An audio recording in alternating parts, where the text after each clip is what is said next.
Hei, jeg heter Nina. Dette er mitt syrom, og velkommen til serien min Nina Syrom. I denne filmen så skal jeg vise deg hvordan du tegner mønsteret fra Lutherlå-systemet til denne genseren, og hvordan du syr den. Men jeg må også si det at hvis du skal sy deg en sånn jersey-genser, så er jo fremgangsmåten lik. Du kan bruke kapitlet, som jeg legger ned i beskrivelsen under her på YouTube, og klikke på tidsintervallet og komme til den delen av filmen som du vil se. Men som sagt, jeg trengte en enkel genser. Jeg har sydd denne en gang allerede i svart. Nå har jeg tegnet mønster og gjort noen endringer som jeg skal vise i filmen. Og i år så prøver jeg å bruke de stoffene jeg har. Og da var det dette som lå i en kasse. Så det ble hodeskaller. Bare et lite tips når du jobber med mønsterstoffer, det er å prøve å få det på en eller annen måte litt system i det. Så her har jeg prøvd å få en rekke med hodeskaller ned langs midten. Det var enten det, eller at jeg skulle ha på en måte 2 langs midten. Uansett, mønsteret til dette er jo egentlig ikke en genser, det er en kjole. Lutherlå-systemet har jo ekstremt mye bra mønstre, og det er lett å finne alternativer, så dette er fra hefte nummer 332, men du finner i nesten hvert hefte, så finner du noe som kan minne. Dette var egentlig en kjole, og jeg har bare kuttet den ved hoftene, og jeg er egentlig veldig fornøyd med denne. Når du skal jobbe med Lutherlå-mønstrene og tegne de ut, jeg har masse filmer om dette på nettsiden min. Hvis du går til nettsiden min ninasyrom.no og finner Lutherlå på norsk eller engelsk, så finner du nedover der absolutt alt du trenger for å vite for å tegne ut mønstre og sy. Men du tar altså 2 mål. Det ene målet du tar, det er brystmålet. Og det tar du, det er vanskelig å kanskje ta det alene, men du tar det rett og slett rundt brystet. Der hvor du måler mest, så nå vet jeg ikke helt, jo, det kjennes ganske rett, det skal ligge helt parallelt med gulvet. Når det gjelder hoftemålet, da skal du ta målet under livet, hvor du måler mest. Og for meg, som har litt grann buffer her, da tar jeg det på skrå. Da tar jeg ikke det rett over, jeg tar det på skrå for å få et større mål nede, og dere ser jeg har ikke gjort noen endringer til dette mønsteret, den ble akkurat sånn som jeg håpet på. Så det er bare et lite tips. Men det er altså 2 mål som gjelder. Det er brystmål, og det er på en måte det største målet under livet. Dette er målebåndet til Lutherlå. Her finner du altså alle målene dine som korresponderer, og du får med en stift som du tar inn i det hullet som korresponderer til ditt måltall. Dette er bare et partall, så hvis du for eksempel måler 91 centimeter, da går du opp til 92. Jeg skal vise deg hvordan jeg har tegnet ut mønsteret til dette. Jeg viser forstykket av ermet, og så skal jeg vise deg hvordan jeg syr. Jeg kan bare si med en gang at jeg gjør et par triks når jeg syr sånne jersey-plagg som dette, og særlig til voksen. Det at jeg stabiliserer skuldersømmene med noe som heter framillionbånd. Jeg tror det kalles også englestrik. På engelsk heter det clear elastic. Det er en sånn en. Jeg regner med at du får det hos alle stoffbutikker. Jeg har tidligere, for å si gamle dager, så har jeg kjøpt det det var faktisk hos Stoff og Stil, og da kom det på sånn 10 meters pappplate inn i en plastpose. Jeg bruker en del av det, så jeg har fått tak i ganske mange meter, men det er en ganske stiv strikk. Jeg tar ikke klærne mine i tørketrommel. Jeg syr hele denne genseren på overlock. Jeg har et par rettsømssting her på en vanlig symaskin, og så har jeg valgt å legge opp med en 3-trinns zigzag, og det blir veldig fint. Jeg skal ikke skimse av zigzag i opplegg, men du kan selvfølgelig gjøre det du vil. Du kan sy hele genseren på en helt vanlig symaskin, da bruker du gjerne en zigzag eller en elastisk rettsøm. Ikke den som går frem og tilbake mange ganger, den forsterket rettsømmen, men den som ser ut som et lite lyn, men også en vanlig zigzag. En litt smal zigzag, det gjør susen. Opplegg, som sagt, jeg har brukt 3-trinns zigzag. Du kan bruke tvillingnål, du kan bruke cover stitch-maskin eller vanlig zigzag der også. Vi må ha noe som er elastisk. Men, nok om det. La oss gå i gang og så gjøre dette, for dette er egentlig et ganske raskt prosjekt. Så la oss sette i gang. Jeg har valgt meg ut av kjolen fra hefte 332, fordi jeg skal sy den som genser. Jeg har gjort det en gang før, og den ble skikkelig bra, det er den jeg har på meg. Jeg skal gjøre noen justeringer i dag, men det er på grunn av stoffets kvalitet. Jeg skal først tegne den ut akkurat som den er. Og det jeg tenkte da jeg gjorde dette, det er at jeg tror den hadde vært fin å kutte ved hoften, slik. Og mønsterdelet, de er på siden bak. Og her er jo hoftepunktet faktisk markert med en prikk. Og hvordan jeg vet at det er hoftepunktet, jo fordi at det på en måte er det bredeste punktet her, og så går han rett ned. Så det jeg kommer til å gjøre, det jeg kommer til å markere de nederste prikkene, for det trenger jeg for å klare å trekke linjene, men jeg kommer bare til å tegne mønsteret ned hit. Da sparer jeg meg ganske mye papir. Så da går jeg i gang med det. Jeg bruker ikke disse til å tegne mønster med. Disse samler jeg faktisk i permene sine, og så sitter jeg på kvelden og blar i disse i stedet for ukeblad. Så sitter jeg og tenker på hvordan skulle jeg sydd det, og hvordan skulle jeg gjort det. Sånn. Så det jeg har gjort da, det er at jeg har jo tatt en kopi av den siden, og nå klipper jeg ut mønsterdelene. Så jeg tenker det at hvis jeg viser dere forstykket og ermet, så er jo bakstykket helt likt. Så vi begynner med forstykket. Og så lar jeg resten være på, for da vet jeg hvor jeg har det. Så trenger jeg målebåndet mitt. Jeg trenger tusj. Og en stift. Jeg pleier å legge den inni der etter liksom neste runde. Jeg trenger linjaler, men ikke akkurat med en gang, så jeg legger de litt på utsiden. Og så vet jeg at mange lurer på hvor jeg setter stiften ned i, for jeg setter ikke den rett ned i matten min. Jeg har en papp under her, som heter bokpapp. Den ble egentlig kjøpt ved en feil en gang, men den funker helt optimalt. Så det bruker jeg under. Når jeg gjør dette andre steder enn hjemme, så jeg hadde flere av disse.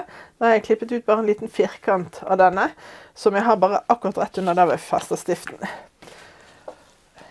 Alle mål fra livet opp skal jo med brystmålet. Så det betyr at jeg ønsker nå å posisjonere mønsterdelen min på papiret som noenlunde fornuftig. Og jeg vet at krysset mitt er der, og brystmålet mitt er her. Så da ser jeg litt sånn grovt hvor er det lengste jeg skal ut. Der skal jeg ut 27 centimeter. Så jeg bare prøver meg litt frem. Her har jeg 27. Da ser jeg det, jeg kan trekke den ganske godt oppover her, uten at det er noe problem. Hvis jeg fester den omtrent midt på der da, ja, da tenker jeg det er greit.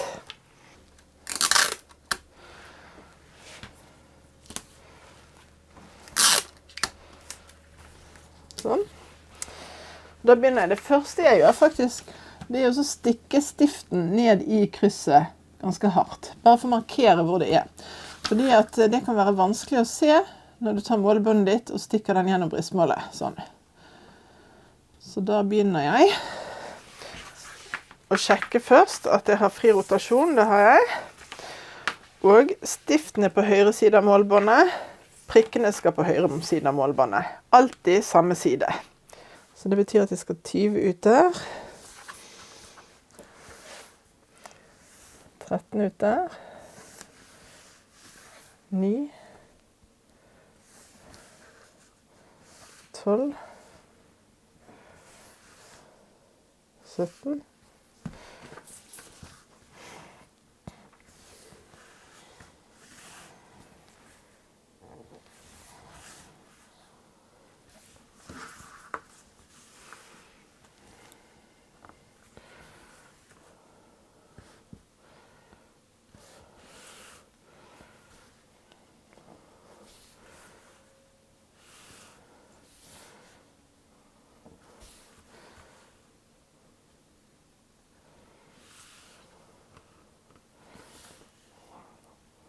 sånn.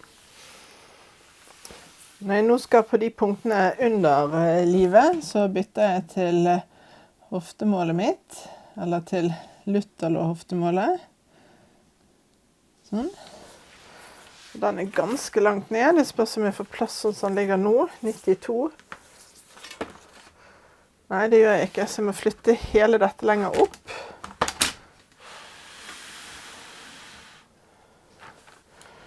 Skal vi se her.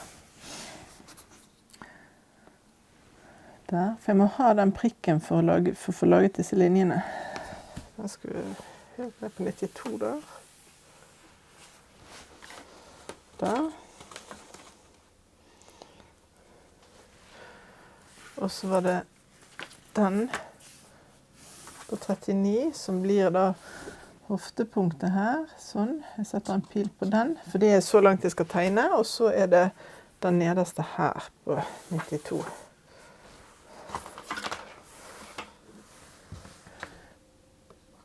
Sånn.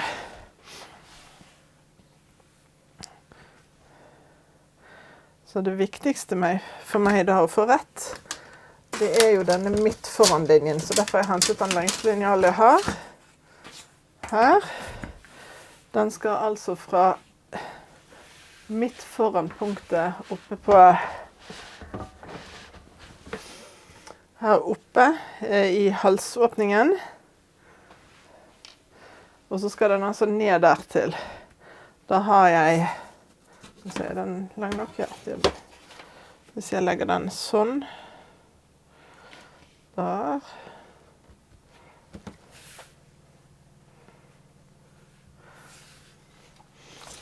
Da trenger jeg bare tegne den omtrent til dit. Noe sånt. Der. Da tegner jeg resten.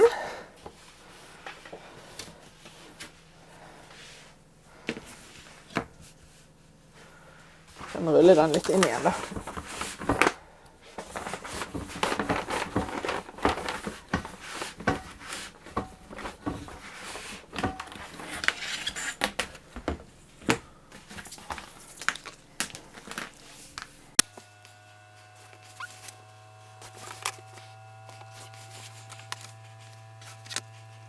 Noe sånn.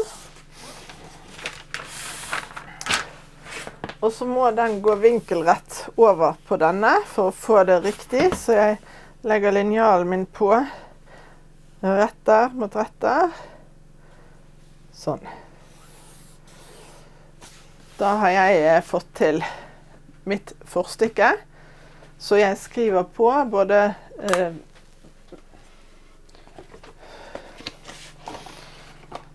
da har jeg et stempel, og jeg får ført på dato, del, mønster, supplement, mål på bryst og hofte, og hvilken del det er, hvordan det skal klippes.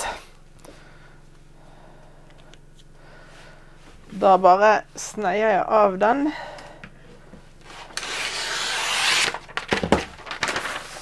Hvis du allerede nå vet at du må gjøre justeringer til din, så anbefaler jeg at du gjør det nå, før du begynner å legge på sømmånd, for nå er mønsteret ditt uten sømmånd. Jeg for eksempel vet at jeg må løfte livlinjen med 2 centimeter, og i og med at den er buet, så skal jeg faktisk gjøre det, for hvis den hadde vært helt rett, så hadde ikke jeg giddet. Så jeg tegner inn livlinjen min her.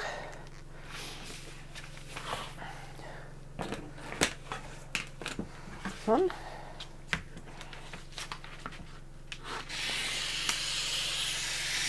Ja, det var jo midt i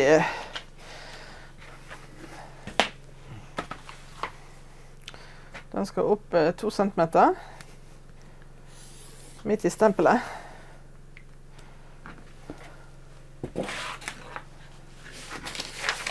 Sånn skal den. Der.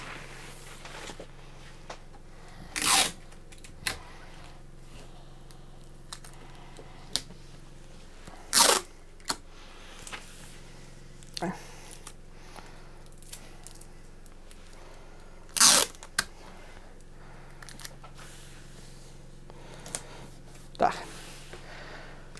Da, i dette tilfellet så var det bare å jevne den litt ut, så det kan jeg gjøre med linjalen. Få den litt jevnere ned her, sånn.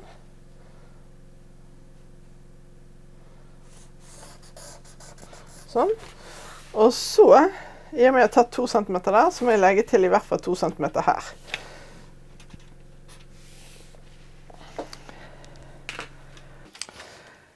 Jeg tar en justering til med en gang, og det er at da jeg sydde denne forrige gang, så er dette stoffet så slasket, og jeg skal sy litt i samme stoff nå. Så skuldersømmen min kom alt for langt ut på skulderen, så jeg går inn her 2 centimeter, og blender det ned her. Sånn. Det kan jeg bare gjøre med en gang. Det neste jeg gjør nå, det er at jeg legger på sømmen alle kanter, ikke her. Her skal det mot brett. Og så legger jeg på 3 centimeter oppbrett her nede. Så det gjør jeg. Men nå skal jeg vise hvordan jeg lager erme. Erme, det er jo over livet, så det skal du tegne ut med brystmålet. Så jeg gjør det samme her. Jeg tar stiften i brystmålet mitt, sånn cirka på X-en, og så måler jeg meg ut. Da ser jeg det at jeg kan ha den faktisk helt her. Det er bare for å få utnyttet papiret.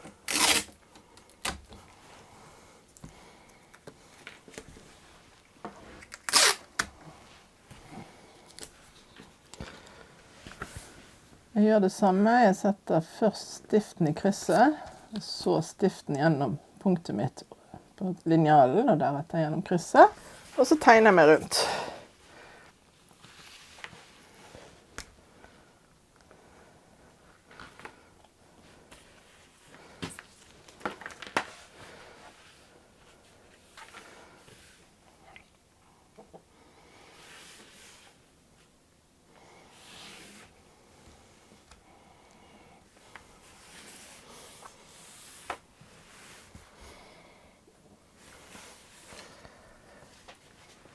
Her er jo markert det punktet som jeg hadde i sted, som jeg brukte for å lage den lange rette linjen, så jeg tror jeg må bare gjøre sånn, det samme her borte, der, sånn at jeg ikke tror at det skal være med.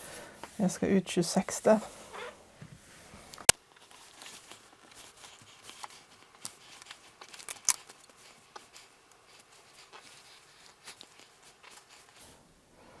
Sånn.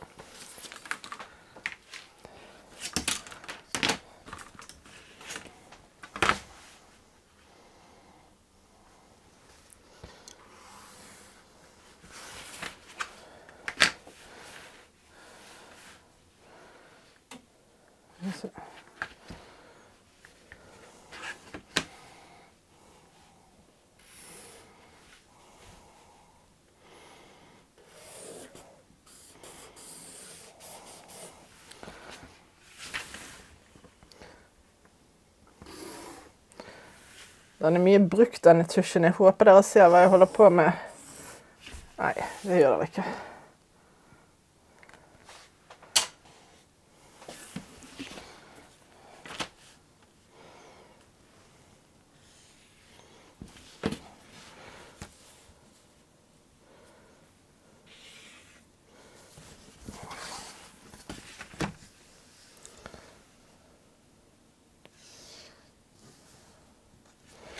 Sånn. Tørk litt av den. Så står det her en V som betyr foran. Så er trådretningen ned her. Så pleier jeg å markere toppunktet her. Her også skal jeg nå legge til sømmon og opprett. Da går jeg i gang og legger til alle disse sømmonene. Så tar jeg og klipper ut i stoff, og så møtes vi igjen.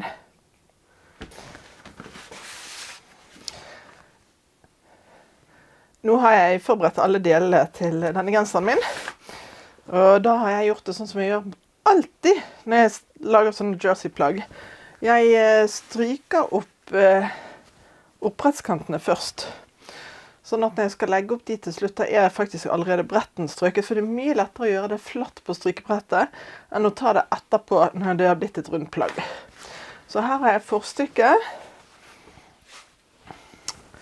og her har jeg bakstykket, jeg har gjort det samme, og ermene her.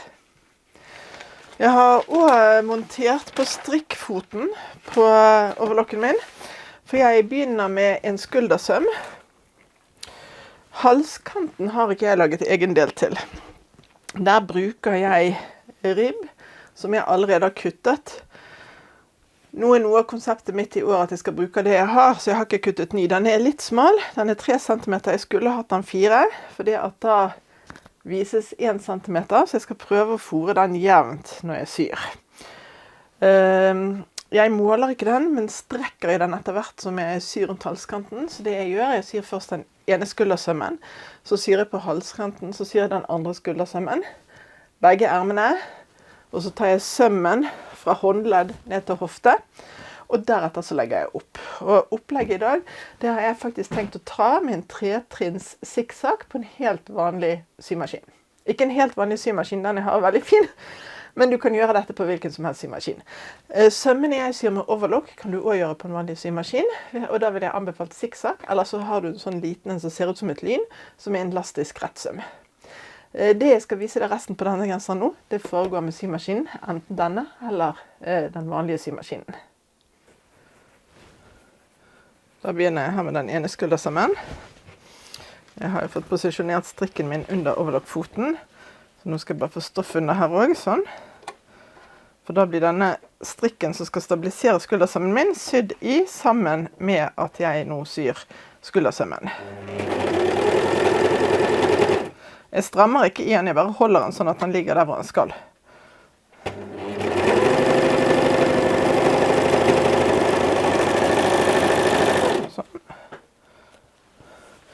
Så nå ligger denne strikken i sømmen min her, sånn at den er mye mer stabil. Men nå skal jeg altså sy halskanten, så jeg kobler av denne foten.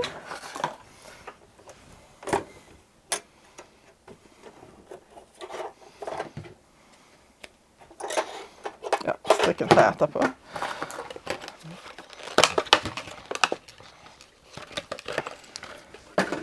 Så knipser jeg på den vanlige syfoten.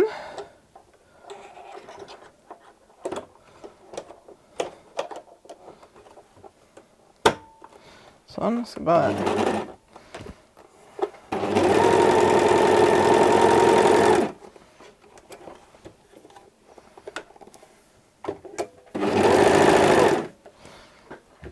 Bare for å bli kvitt den strikkresten som lå igjen i sømmen.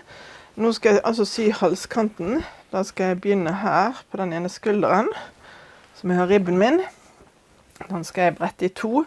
Og det jeg da har pleid å gjøre, det er faktisk å begynne med ribben, sånn at jeg får tak under overlocksfoten her, sånn at jeg bare kan legge genseren under etterpå.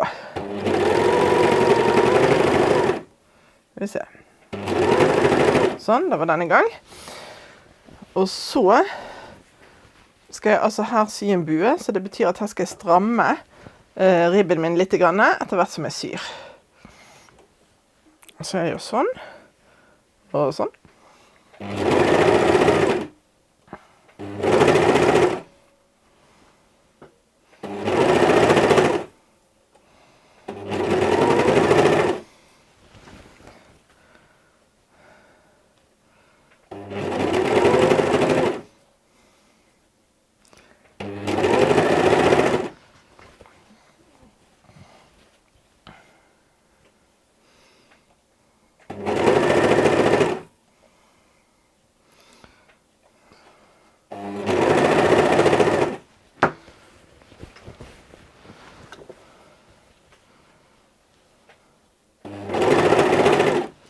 Når jeg kommer til skuldersømmen her, så pleier jeg å passe på at den ligger bakover mot bakstykket.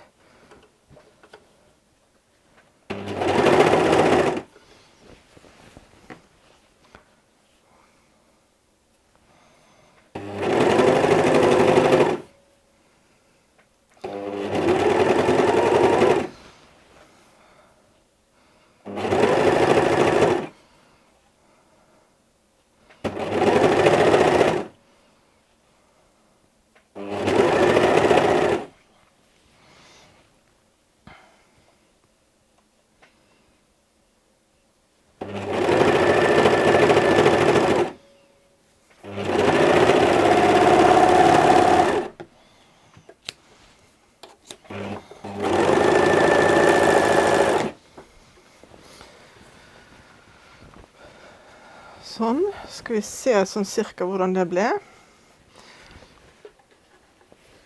Ja, det ble ganske jevnt og fint. Jeg tror jeg skal sy den ned etterpå med en liten zigzag langs kanten, sånn at det blir likt overalt. Og nå skal vi tilbake igjen til den siste skuldersømmen. Og da skal jeg igjen ha på strikkfoten. Da skal halskanten ligge slik. Og jeg skal faktisk bare overlokke meg opp dit. Resten her, det skal vi ta på symaskin.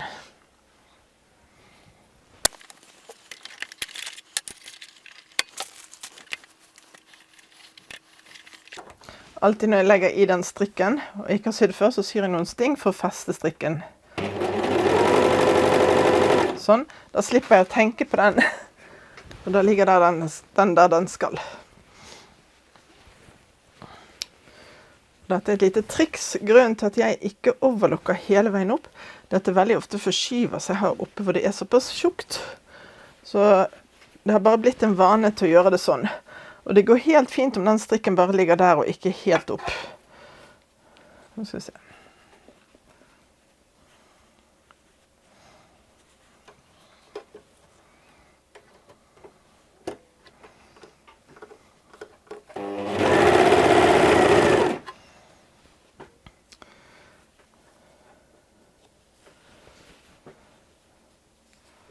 Sånn.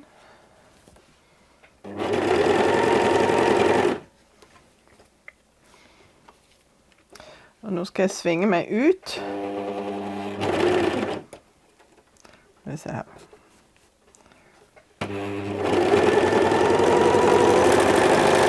Sånn. Kan jo strengt tatt faktisk det jeg kan gjøre det. Jeg kan bare la litt av den strikken ligge igjen, for jeg kan bruke den, jeg kan feste den med rettsømmen vi etterpå skal sy sammen dette gapet med. Men dette her oppe, det skal vi fullføre på den vanlige symaskinen. Så det jeg gjør nå mens jeg fremdeles er med overlokken, det er jo å sy i ermene, og så sy den sømmen helt ned.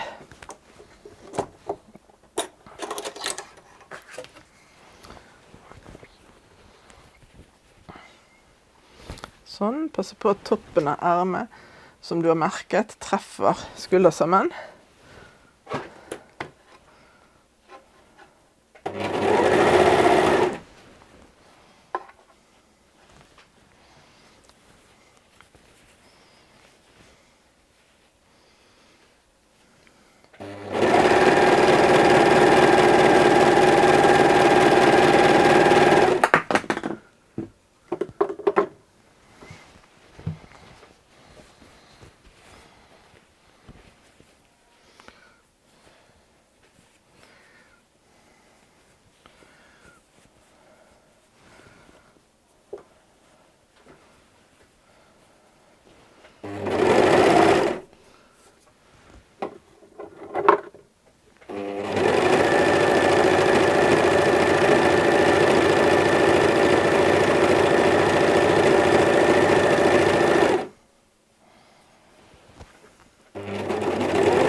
Alltid ta en liten sjekk, ser bra ut. Det er det andre ermet.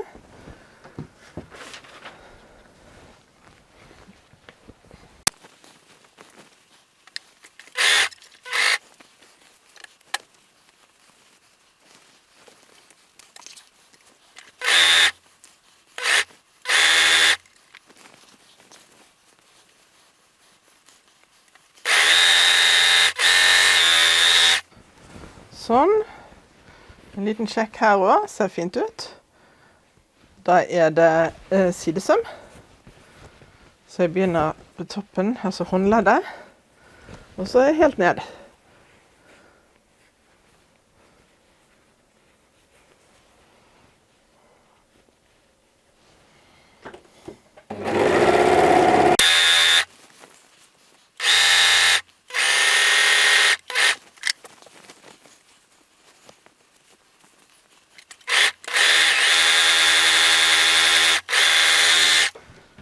Og det holdt akkurat med tråd. Det håpet jeg på. Da skal jeg bytte til ny tråd.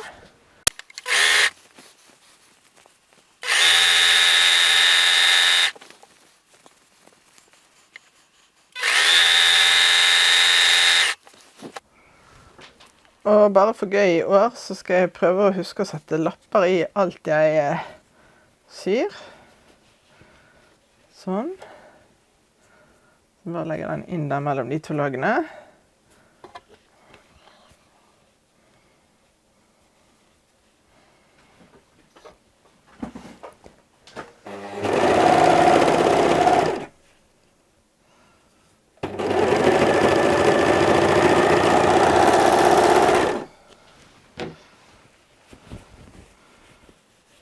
Ja, det blir jo kult det. Sånn. Før jeg legger opp, nå, så skal jeg bare ta prøven for å sjekke at det er på riktig spor. Så skal vi gå til symaskinen, så skal vi få ordnet dette, og så lagt opp. Ok, nå skal vi altså sluttføre oppi halsen her. Og dette er sånn jeg syr også med kantbånd når jeg har brukt en coverstitch-maskin. Så jeg legger altså delene rette mot rette, og da er det veldig viktig at du passer på at sømmene nå ligger nedover mot plagget. At du ikke legger den inn sånn, for da kommer den feil ut etterpå. Den må ligge helt sånn rett mot rette der. Vi ser. Og så sa jo jeg at jeg ville prøve å sy strikken videre i, så det betyr at jeg skal la strikken følge med et lite stykke. Men ikke så langt, fordi at jeg vil ikke at den skal klø i halsen, så noe sånt. Der. Som sagt, så nå ligger de der, og så begynner jeg litt nedpå. Så det er noe jeg skal sy. Jeg skal sy sammen, rett og slett. Så jeg har en helt vanlig rettsøm.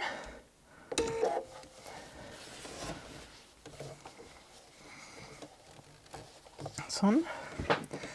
Så legger jeg den der.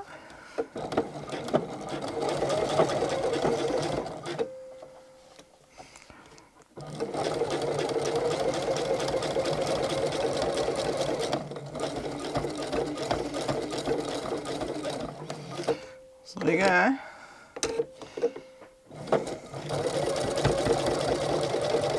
Sånn. That's it. Da har jeg fått sydd den strikken oppi der. Nå holder den jo på plass av overlokken helt borte. Jeg håper dere ser det, den glinser litt. Så jeg har fått sydd fast halvkanten her, og det er helt greit for meg. Så skal jeg se hva som foran og bak. Dette bak. Det jeg pleier å gjøre da. Og igjen, dette gjør jeg både med sånn type ribb som jeg har brettet dobbelt, og når jeg sydde på med kantbåndsapparat på coverlock. Jeg klipper den bakerste, litt sånn, ja, mange millimeter kan det være da, 2. Så tar jeg den forfra og legger rundt.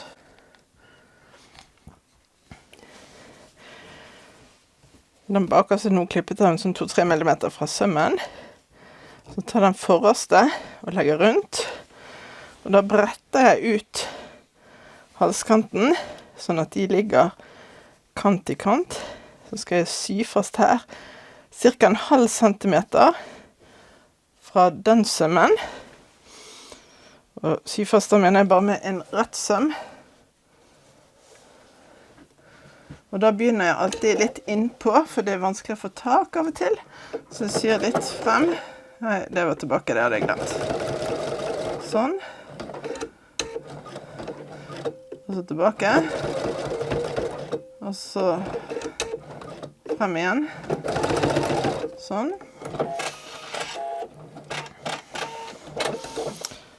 Da har jeg fått lukket inne den ene biten, og denne andre biten da, den bare klipper jeg av. Disse tingene rakner jo ikke, det er helt elastisk. Sånn. Så da har jeg faktisk fått ordnet den. Her skal jeg bare klippe løse tråder. Sånn. Der. Men nå skal jeg legge opp, Og da tenkte jeg å gjøre det med en 3-trinns zigzag. Men jeg har tenkt å øke stinglengden. Jeg vet det, at det kan jeg gjøre. Og du bør sjekke din maskin, hvordan du vil ha din søm. Du kan nå bruke tvillingnål her, eller bare vanlig zigzag. Sånn. Så det jeg gjør da, det er at jeg med pekefingrene her, så kjenner jeg hvor på undersiden den kanten går. Sånn at jeg treffer den. Og da prøver jeg å sikte den røde streken på foten min, det er så senteret av nålen, med den kanten der, på undersiden.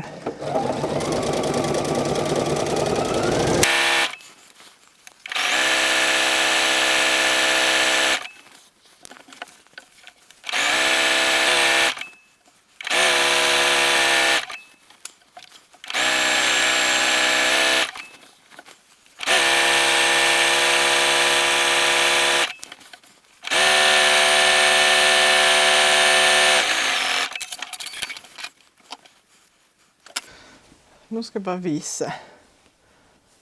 Ser dere den zigzagen som går her? Jeg synes det blir veldig pent. Den er mer enn elastisk nok. Jeg skal vise ett erme.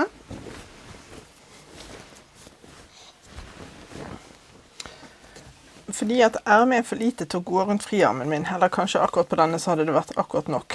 Så det jeg gjør, det er at jeg vrenger ermet. Og det her er gull at vi har strøket opp på forhånd, for nå bare faller det på plass helt der det skal.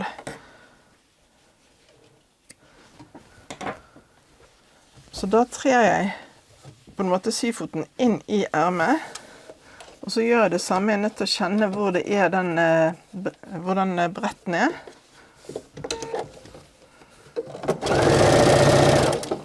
Og så må jeg bare jobbe ermet fremover små biter av gangen.